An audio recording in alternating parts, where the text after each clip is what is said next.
Assalamualaikum dan selamat sejahtera. Nama saya Khairul Ashraf bin Ruslan dan nombor metrik di 202211103310. Dalam video ini saya ingin berkongsi pengalaman latihan mengajar saya yang berkaitan dengan standard guru Malaysia dan profesionalism guru.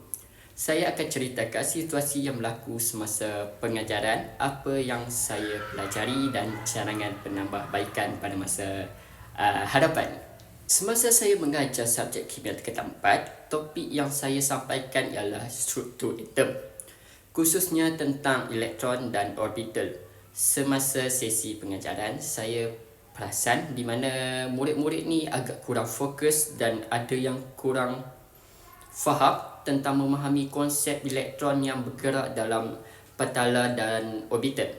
Beberapa murid, sekurang-kurangnya 15 murid kelihatan bingung atau tidak faham apabila saya menerangkan tentang bilangan elektron maksimum di setiap petala iaitu 2.8, di mana bagaimana orbital berbeza daripada petala.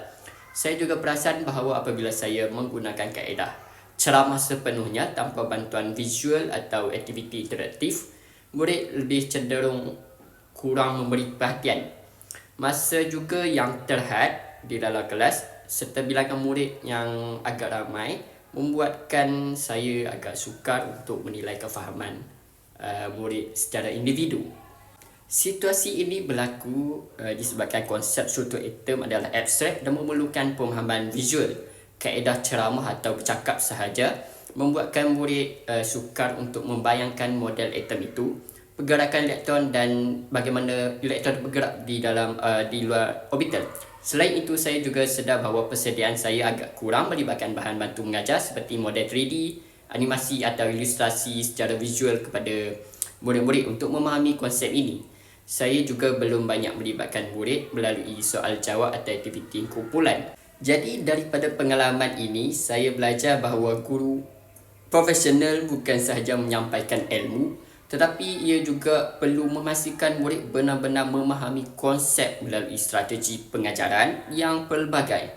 Saya juga sedar bahawa refleksi berterusan adalah penting supaya saya dapat menilai keberkesanan pengajaran saya terhadap murid-murid dan adakah kaedah pengajaran PDP ini sesuai mengikut keperluan murid. Ini selaras dengan standard guru Malaysia SGM yang menekankan aspek profesionalism, keberkesanan dan keberhasilan pengajaran.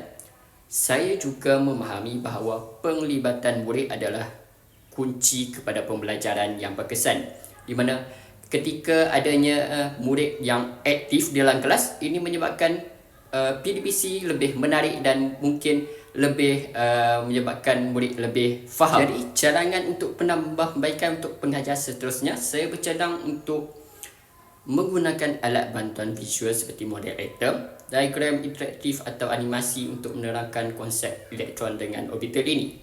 Ia melibatkan murid dalam aktiviti berkumpulan dan soal jawab supaya mereka lebih aktif dan dapat menyemak kefahaman antara satu sama lain tu lebih faham.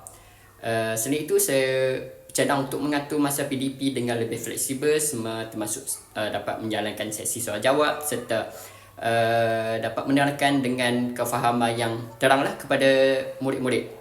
Saya juga mungkin akan membuat nota yang agak ringkas untuk memberi kepada murid-murid lebih faham tentang topik ini. Dengan cara ini, saya percaya pengajaran akan lebih berkesan dan murid dapat memahami topik ini dengan lebih mendalam. Kesimpulannya, pengalaman latihan mengajar ini mengajar saya kepentingan profesionalisme guru, refleksi berterusan dan perancangan PDP yang berkesan. Saya juga berharap bahawa cadangan penambahbaikan yang saya telah cakap ini dapat meningkatkan pengajaran saya pada masa akan datang. Sekian itu saja daripada saya. Terima kasih.